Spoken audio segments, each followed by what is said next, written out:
누가복음 15장 11절에서 32절 말씀. 또 이르시되 어떤 사람에게 두 아들이 있는데 그 둘째가 아버지에게 말하되 아버지여 재산 중에서 내게 돌아올 분깃을 내게 주소서 하는지라. 아버지가 그 살림을 각각 나누어 주었더니 그 후 며칠이 안 되어 둘째 아들이 재물을 다 모아가지고 먼 나라에 가 거기서 화랑방탕하여 그 재산을 낭비하더니 다 없앤 후 그 나라에 크게 흉년이 들어 그가 비로소 궁핍한지라. 가서 그 나라 백성 중 한 사람에게 붙여 사니 그가 그를 들러보내어 돼지를 치게 하였는데 그가 돼지 먹는 쥐염 열매로 배를 채우고자 하되 주는 자가 없는지라. 이에 스스로 돌이켜 이르되 내 아버지에게는 양식이 풍족한 품꾼이 얼마나 많은가. 나는 여기서 줄여 죽는구나. 내가 일어나 아버지께 가서 이르기를 아버지, 내가 하늘과 아버지께 죄를 지었사오니 지금부터는 아버지의 아들이라 일컬음을 감당하지 못하겠나이다. 나를 품꾼의 하나로 보소서 하리라 하고 이에 일어나서 아버지께로 돌아가니라. 아직도 거리가 먼데 아버지가 그를 보고 측은히 여겨 달려가 목을 안고 입을 맞추니 아들이 이르되 아버지, 내가 하늘과 아버지께 죄를 지었사오니 지금부터는 아버지의 아들이라 일컬음을 감당하지 못하겠나이다 하나 아버지는 종들에게 이르되 제일 좋은 옷을 내어다가 입히고 손에 가락지를 끼우고 발에 신을 신기라. 그리고 살진 송아지를 끌어다가 잡으라. 우리가 먹고 즐기자. 이 내 아들은 죽었다가 다시 살아났으며 내가 잃었다가 다시 얻었노라 하니 그들이 즐거워하더라. 맏아들은 밭에 있다가 돌아와 집에 가까이 왔을 때에 풍악과 춤추는 소리를 듣고 한 종을 불러 이 무슨 일인가 물은데 대답하되 당신의 동생이 돌아왔음에 당신의 아버지가 건강한 그를 다시 맞아들이게 됨으로 인하여 살진 송아지를 잡았나이다 하니 그가 노하여 들어가고자 하지 아니하거늘 아버지가 나와서 고하는데 아버지께 대답하여 이르되 내가 여러 해 아버지를 섬겨 명을 어김이 없거늘 내게는 염소 새끼라도 주어 나와 내 벗으로 즐기게 하신 일이 없더니 아버지의 살림을 장녀들과 함께 삼켜버린 이 아들이 돌아오매 이를 위하여 살진 송아지를 잡으셨나이다. 아버지가 이르되 예, 너는 항상 나와 함께 있으니 내 것이 다 내 것이로되 이 내 동생은 죽었다가 살아났으며 내가 잃었다가 얻었기로 우리가 즐거워하고 기뻐하는 것이 마땅하다 하니라.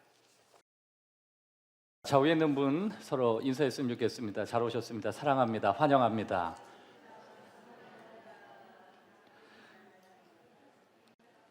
여러분이 교회를 다니듯인지 아니면 여러분이 교회를 다녀보신 적이 없든지 오늘 저와 여러분이 나누게 될 이 말씀을 통해서 진짜 하나님의 마음이 무엇인가 우리 짧은 시간 나눴으면 좋겠습니다.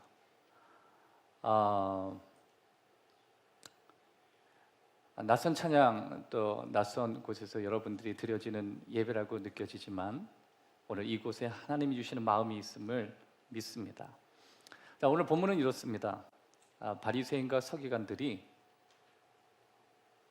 죄인들과 어울리는 예수님의 모습을 보면서 탐탁지 않게 생각했습니다. 우리도 가끔 그렇게 생각하잖아요. 내 자녀들이 깨끗하고 또 옳은 생활하는 그런 사람들과 어울리는 게 마땅하다. 그 사람이 어울리는 친구들을 보면 그 사람이 어떤 사람인지 금방 알 수가 있는데 예수님은 좀 달랐어요. 예수님은 세상 말로 좀 질이 안 좋은 그리고 세상 사람들이 내놓은 사람들과 자주 어울리셨습니다. 달려가서 예수님께 이렇게 물었습니다. 왜 그런 행동하시는지. 여러분도 그럴 때가 있잖아요. 요즘 네가 만나는 친구가 왜 그러냐고. 너 왜 자꾸만 요새 그렇게 그런 행동을 자꾸만 하는지 납득이 안 된다. 그렇게 하는 것처럼 예수님 주변에는 언제나 바리새인과 서기관들이 늘 그렇게 있었습니다. 그 이야기하는 바리새인과 서기관들에게 예수님은 세 가지 이야기를 합니다. 첫 번째 이야기가 잃은 양의 이야기입니다. 두 번째 이야기가 잃어버린 동전에 대한 이야기입니다. 그리고 세 번째 이야기가 오늘 저와 여러분이 나누게 될 잃어버린 아들에 대한 이야기입니다. 이 세 가지의 내용을 하나로 취합하면 잃어버렸다. 근데 그 잃어버린 주인이 있다. 그게 아버지다. 아버지는 자기의 아들을 잃었다. 여기에서 집을 나간 그 소년의 이름도 우리는 몰라요. 그 사람이 몇 살인지도 모르고, 가족이라는 건 알겠는데 저 가족이 도대체 어떤 과정을 가지고 살아왔는지 우리는 전혀 그 내용에 대해서 우리는 알 길이 없습니다. 그런데 분명한 예수님이 하시는 말씀을 통해서 우리가 알 수 있는 내용은 어느 날 그 가정에게 어떤 해프닝이 일어났다라고 하는 거예요. 특별히 막내가 그랬습니다. 여기 혹시 막내 우리 막내 말고 여러분의 오신 분들에게 제가 막내다라고 하면 근데 막내는 뭔가 좀 저돌적이고 하고 싶은 말을 하고 그런 어떤 막내의 성향이 오늘 본문에도 그대로 등장하는 것 같습니다. 첫째와 둘째가 있었습니다. 둘째가 굳이 얘기한다면 막내였죠. 막내가 아버지에게 걸어가요. 막내가 생각할 때는 좀 당돌한 생각을 했던 것 같아요. 아버지 재산을 얻는 유일한 방법은 아버지가 죽든지 아니면 아버지가 어떤 결단을 해주셨으면 나도 형 밑에서 불편하게 사는 것보다도 뷰티풀 라이프를 좀 살 수 있을 것 같은데, 멋지게 투자도 하고 또 이렇게 농사 짓고 송아지 끌고 다니는 그 스타일은 자기 스타일과 맞지 않다고 그렇게 생각했던 것 같습니다. 자신의 먹을 달라고 아버지한테 요구했습니다. 아버지는 통이 컸던 것 같아요. 뭔가 둘째가 너무 막내가 달라고 하니까 유산인데, 유산은 내가 죽어야 나눠주는 건데, 그래서 아버지가 너무 좋았던 것 같습니다. 나눠주기로 결정했습니다. 지금도 뭐 그럴 때 있죠. 조기 유산을 미리 떼어주고 너는 너 인생대로 살고 나는 나대로 가겠다. 뭐 그런 그림은 아니었어요. 왜냐하면 둘째가 너무 강경하게 요구하니까 아버지는 그런 결정을 하게 됩니다. 당시 2000년 전에는 규정이 있었습니다. 장남은 3분의 2를 가져가고 3분의 1을 막내가 가져간다. 참 막내가 이렉션을 참 억울해. 그러니까 오늘 본문에 있는 반항 기질이 생기는 거예요. 그러니까 요새는 또 그런 게 없죠. 뭐 반반씩 나누기도 하고 그러는데 아무튼 그랬습니다. 당시에는 장남이 3분의 1을 가져가고 3분의 1은 마지막 둘째가 가져가는 게 당시의 규정이었습니다.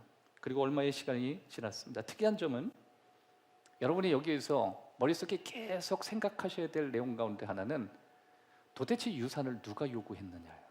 그건 둘째였습니다. 그리고 오늘의 스토리의 주인공도 사실 둘째입니다. 이 가정을 이렇게 복잡하게 만든 것도 둘째였습니다. 그리고 예수님이 이 이야기를 하는 가장 핵심 인물이 바로 둘째입니다. 드디어 아버지께 미리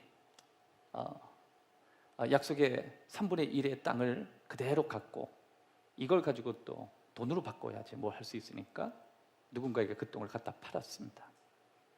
그러면서 그 아들은 그 돈을 가지고 아버지가 안 보이는 곳, 자기의 형의 그늘이 없는 곳, 그리고 자신의 어떤 꿈을 펼칠 수 있는 곳을 향해서 멋지게 달려갔습니다. 자, 여기서 저와 여러분이 세 가지의 아버지의 마음을 발견했으면 좋겠어요. 첫 번째입니다. 여러분이 원하는 것만큼 하나님을 가질 수 있다는 거예요. 여러분이 원하는 것만큼. 단 조건이 있어요. 하나님을 소유해야만 가능합니다. 11절 12절 앞에 크게 성경 말씀을 띄워드릴 텐데 한번 여러분이 같이 읽으셨으면 좋겠습니다. 다 같이 한번 읽겠습니다. 시작. 또 이르시기를. 12절 그 둘째가 아버지에게 말하되 아버지여 재산 중에서 내게 돌아올 분깃을 내게 주소서. 아버지가 그 살림은 각각 나눠 주었더니 뭐라고요? 아버지가 각각 나눠 주었더니. 누가 요구했어요? 둘째, 막내가 요구했어요. 아버지는 각각 나눠 주었습니다. 여러분, 저와 여러분이 이 땅을 살아가면서 여러분에게 삶이 주어지죠. 여러분과 제가 내 멋대로 자유의 어떤 삶을 산다고 하나님이 방해하지도 않고 여러분의 인생을 빼앗지도 않고 여러분의 만남을 중간에 복잡하게 만드시지도 않죠. 그건 여러분의 삶의 목이니까. 근데 중요한 것은 하나님은 원하는 것만큼 주시는 분이었더라라고 하는 거예요. 그건 하나님이에요. 그런 거 보면 여러분 언제나 그 막내는 뭔가 목마름이 있는 것 같아요. 그럼 부모님들도 그런 거 좀 얘기하시던데요. 그냥 막내는 그냥 짠하대. 저는 잘 모르겠어요. 근데 어르신들은 그런 얘기 하더라고요. 그냥 막내가 걸어가는 것만 해도 짠하대. 밥 먹는 것도 짠하대. 상을 타는 모습을 봐도 짠하대.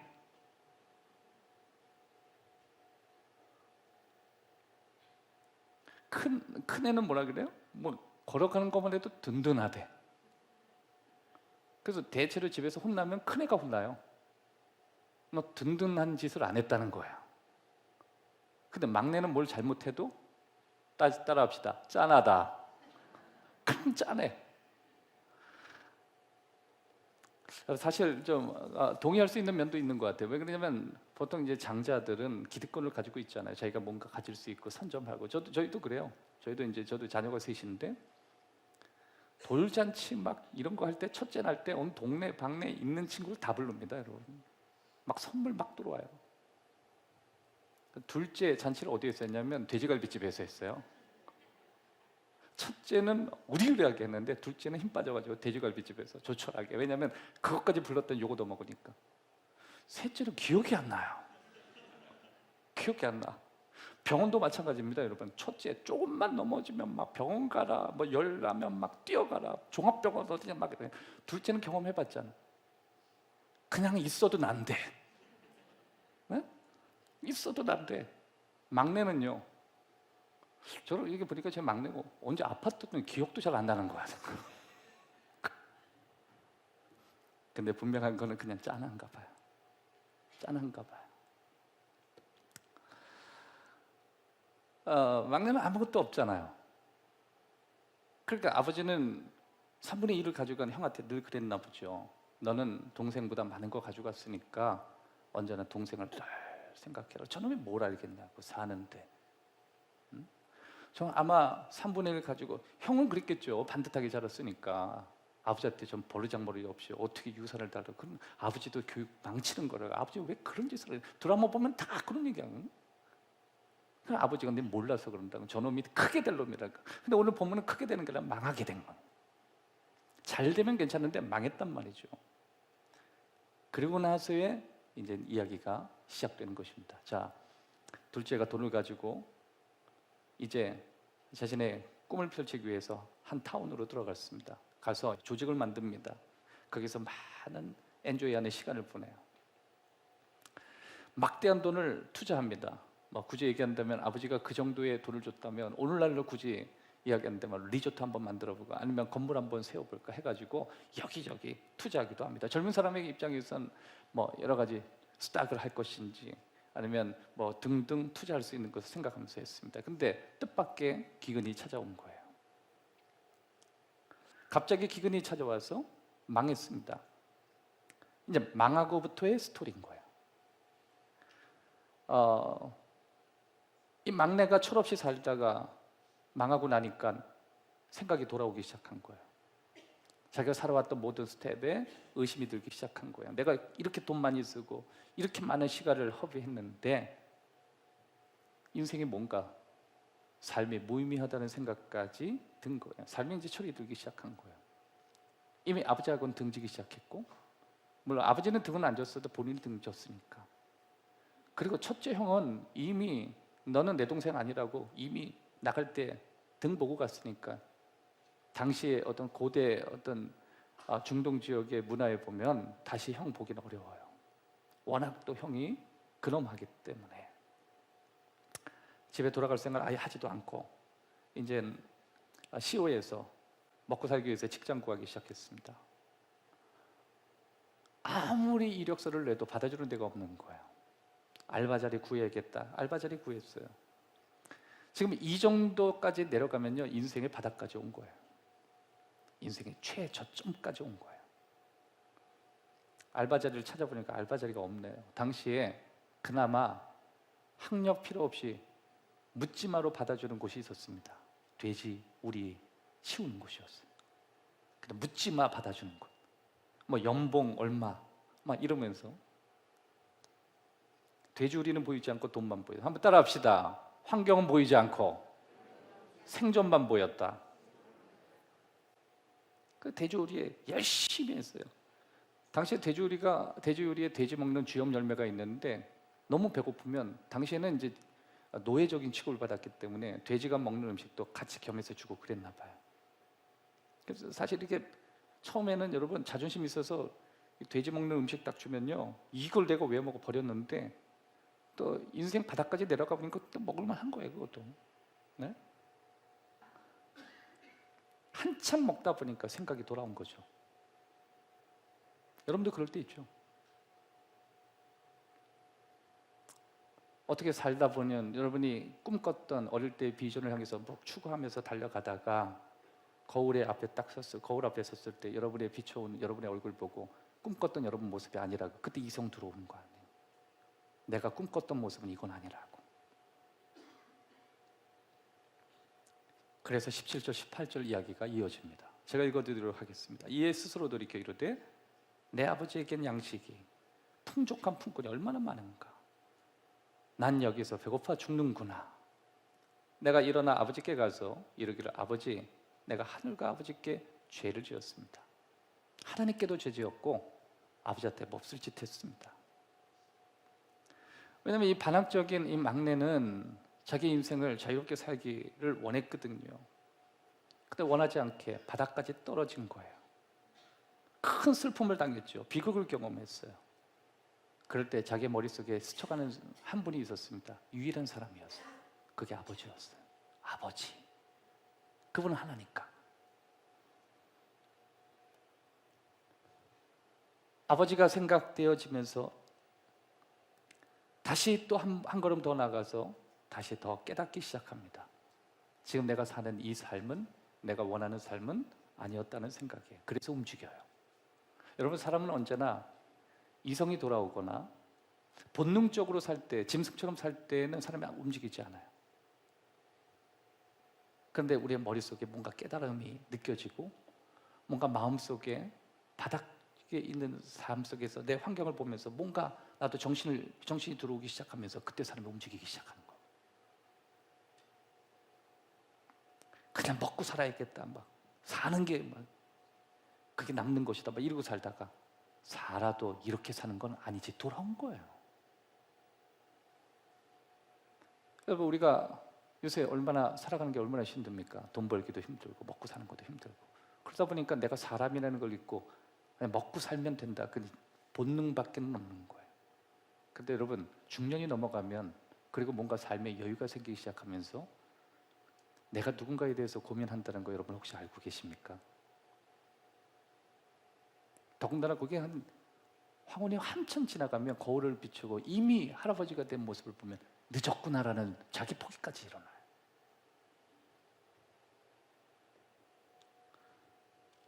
그런데 뭘 깨닫냐면 그래도 하나의 희망이 있대요. 우리 아버지의 집도 아니에요. 우리 아버지 밑에서 직원들도 먹는 건 풍족했다는 거. 내가 아들이라는 걸 저번에 잊고 살았던 거예요.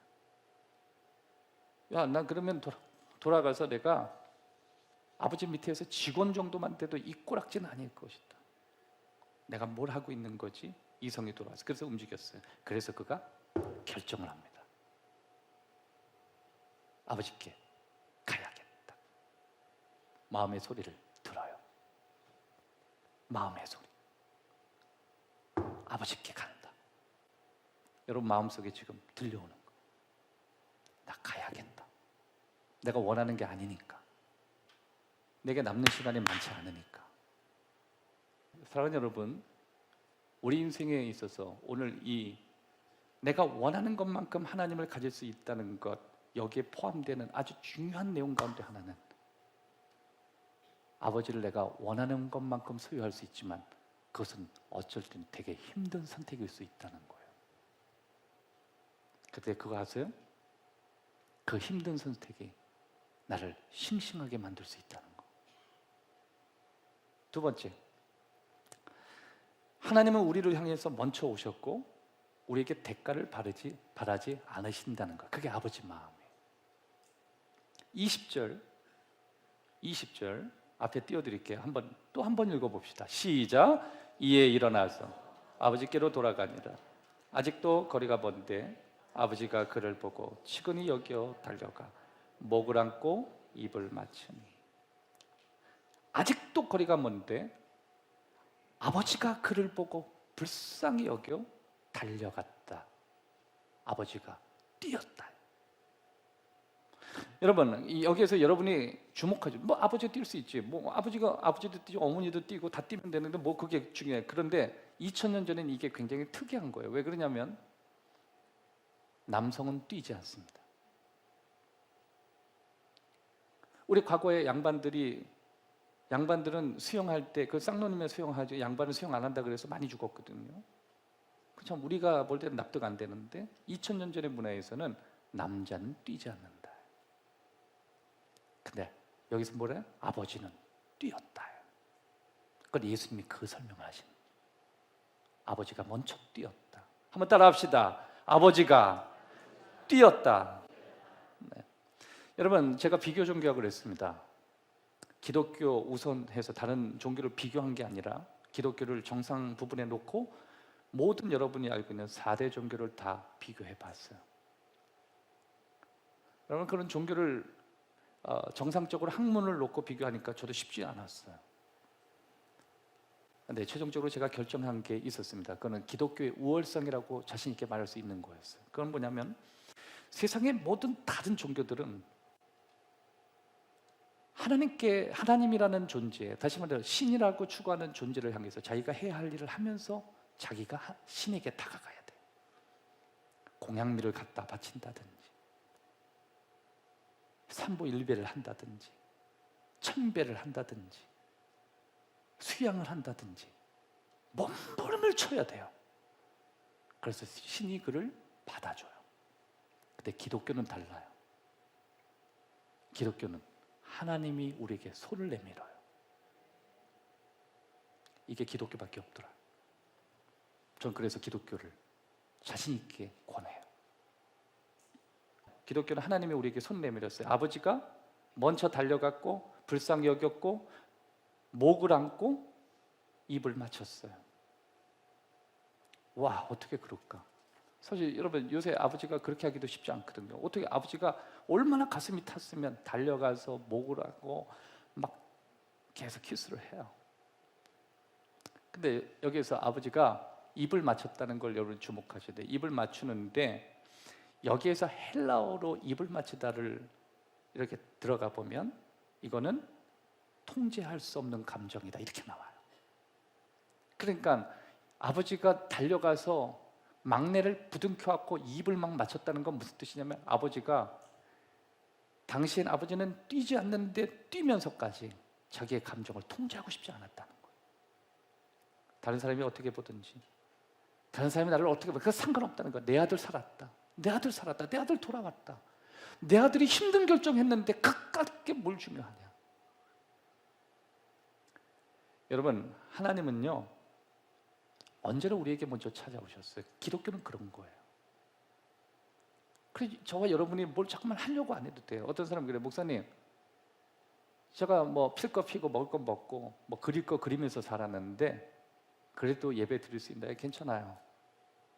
그거 언제 피우던 거 끊고 먹는 거 하면서 그거 다 끊고 언제 예수 믿을라? 있는 그대로. 아니 돼지우리에서 언제 사우나 갔다가 언제 이발하거나 그래. 그럴 시간도 없어. 있는 그대로.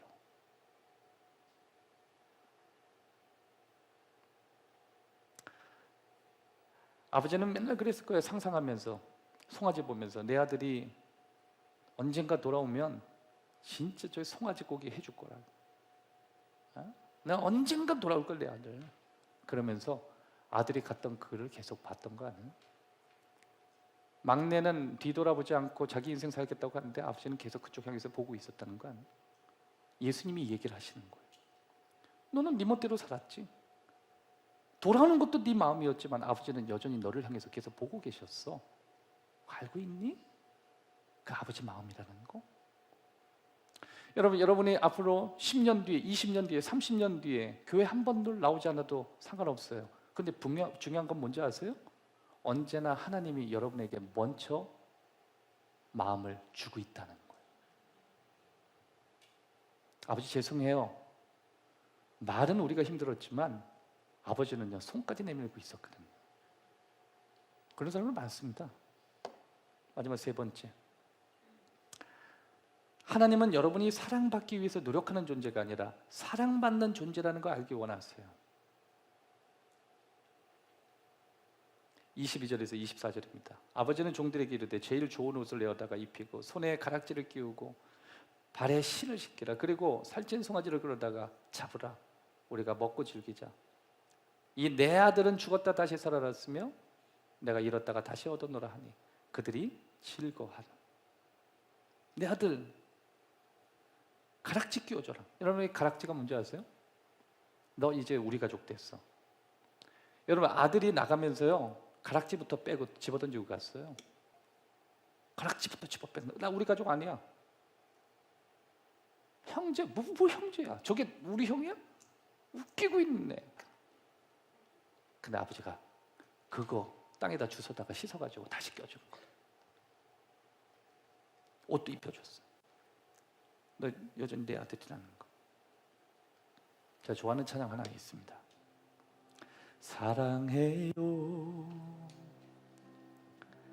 주의 자비 변치 않네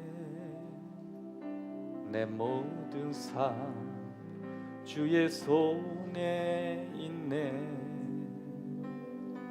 나는 내게 때부터 잠이 들 때까지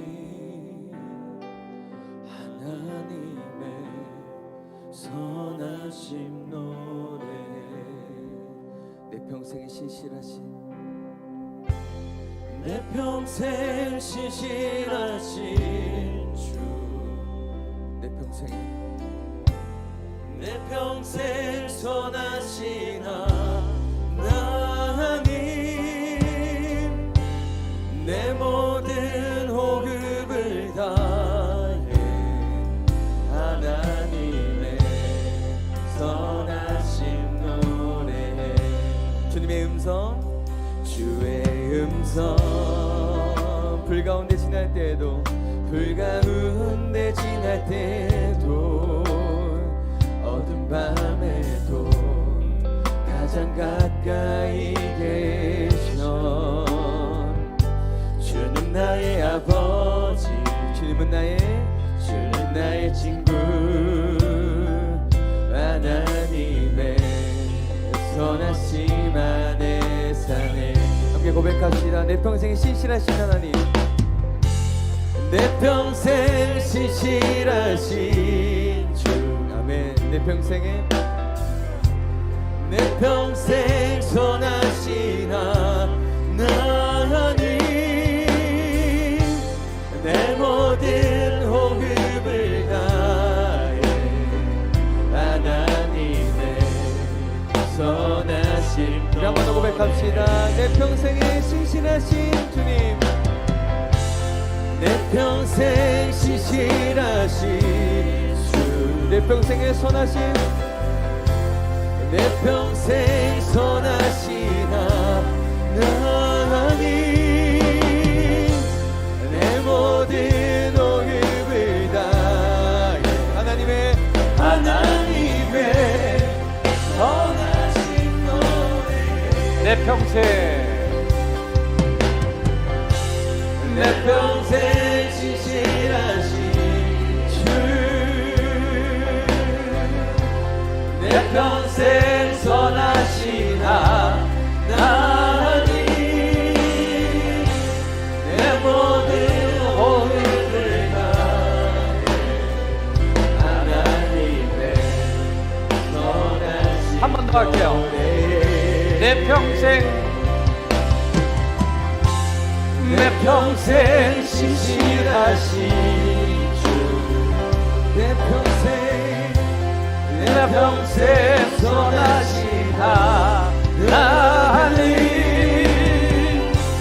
내 모든 호흡을 다해 하나님의 선하신 노래. 사랑하는 여러분, 말씀을 정리하겠습니다. 저는 오늘 되게 기분이 좋았어요.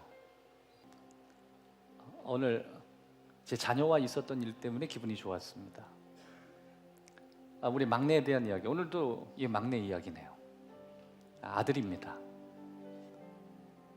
제가 목회를 하느라고 아이하고 개인적으로 뭐 사우나를 가본다든지 아버지로서 뭐 이렇게 하는 걸 잘 못했어요. 그리고 시간들을 많이 놓쳤어요. 그럼 어쩔 때는 우리 막내가 저를 보면서 어색해하더라. 어쩔 땐 저 그래요. 교회 왔다가 아빠, 아니지 목사님, 아니 아버님, 막 얘가 막 어쩔 줄 몰라요. 뭐 이 생각이 왔다 갔다 해가지고 야 교회든지 어딘지 그냥 아빠라 그래. 나 여기까지 와서 무슨 목사님이라 그래 너까지. 근데 때로는 제가 아무리 편하게 해도 좀 무섭나 봐요. 근데 오늘 저한테 이제 아이가 이제 공부를 하고 오랜만에 이제 방학이 돼서 이제 오랜만에 집에 있었습니다. 저한테 그래. 애가 머리를 안 깎았어요. 몇 달 동안. 완전히 뭐 머리가 산발이 돼 있어. 머리 좀 해달라. 제가 오늘 완전히 왁스로 막 해줬다는 거 아닙니까? 한 머리를 해주는데 15분 넘게 걸렸어. 그럼 빨리 가서 이제 설교 이제 마무리 했는데 다시 뛰어왔어. 옷 벗다가 머리 틀어졌대요. 근데 화나는 게 아니라 와 또 해줬어. 여러분들이 몇 번씩 엉망이 됐든지 아버지는 아무 상관없어. 오다가 넘어져도 상관없고 왔다가 반지 집어던지고 갔어도 그 아버지는 똑같이 주워다가 돌아오면 또 끼워줄 거야. 아버지니까. 그 하나님의 아버지예요. 이게 진짜 아버지 마음이에요. 가끔 기독교가 싫어서 조계종 다녀오시는 분들 계시거든요. 참선하면서 차라리 내 마음 다스리는 게 낫겠다. 근데 아무리 참선해도 안 나타나잖아 그분이. 그래서 옛날에 어릴 때 막 복음성가 생각이 나는 거예요. 우리는 사랑의 띠로. 저는 옛날에 우리 가족 중에 우리 고모님 계시 90세가 넘었는데 그 얘기 하시더라고요. 어릴 때 소녀일 때 8살 때 당신 교회 앞에 교회가 있었는데 선교사님이 노래도 가르쳐줬었대. 그런데 내가 불교인이 될 줄이야 몰랐대. 그런 머릿속에 늘 찬송가가 맴돌았던 거예요. 그렇게 왔다 갔다 하더라고 할지라도 몇 번씩이나 돌아온다 할지라도 그리고 내가 엉망이 된다 할지라도 저와 여러분이 어떤 모습이 되었기 때문에 여러분을 사랑하는 게 아니라 내가 누군지를 알고 아버지 이름을 부르면서 왔을 때 그냥 아버지는 사랑하시는 거예요. 잘 왔다. 사랑한다. 넘어져도 괜찮다. 엉망이 되죠 괜찮다. 네가 스스로 볼 때 가져간 걸 다 잃어버리고 아버지를 바라볼 자신조차 없는 모습이 되어도 괜찮다. 난 내 아들이 이런 수치감을 느끼는 거나 원하지 않아. 그래서 여러분 이것만 생각하고 돌아가세요. 아버지가 아들을 안았어요. 그리고 아버지와 아들이 같이 걸어갑니다. 무슨 얘기를 했겠어요? 아버지가 뒤끝이 있어가지고 이런 얘기 했을까요? 야 근데 왜 반지는 던졌냐 그때? 여러분 아버지는 그 얘기 했겠어요? 야 그때 왜 나갔어? 아빠가 아무리 생각해도 아빠도 말이야 상처가 있어. 난 네가 유산 달라 그래서 난 정말 죽고 싶었다. 아버지 그런 얘기 했을까요? 아니. 진짜 아버지는 이런 말을 했을 거예요. 잘 왔어. 가다가 멀쩡한 송아지 지난번에 친구들 얘기할 때 저 송아지 잡아서 내 자식 돌아오면 줄 거라는, 지나가다 그 송아지 있었을 거 아니에요. 또 그 송아지 보면서 또 얘기했을 거 아니에요. 저놈 잡아줄게 그랬을 거 아니에요. 누가 그러더라고요. 막내 아들이 돌아왔을 때 제일 반대한 건 송아지였다. 그러면서 한 걸음을 뛰었을 거예요. 여러분, 우리가 해야 될 거 하나는 있어요. 그 걸음은 뛰어야 돼요. 걸음. 수없이 망가져도 괜찮지만 걸음은 뛰어야 돼요. 그 걸음이 뭔지 아세요? 그거는요, 자발적인 모습이에요. 끌고 가는 게 아니라 내가 뭘 대가를 치르는 것도 아니고 내 스스로가 아버지를 원해야 돼요. 따라합시다. 진리를 알지니 진리가 너희를 자유케 하리라. 오늘 세 가지를 나눴습니다. 하나님은 우리가 원하는 것만큼 다 가질 수 있는 분이다. 두 번째, 하나님은 우리가 찾아가는 존재가 아니라 우리에게 먼저 오신 분이다. 세 번째, 사랑받기 위해서 몸부림치는 존재가 아니라 이미 내가 사랑받고 있는 걸 알기를 원하신다는. 기도합시다. 하나님,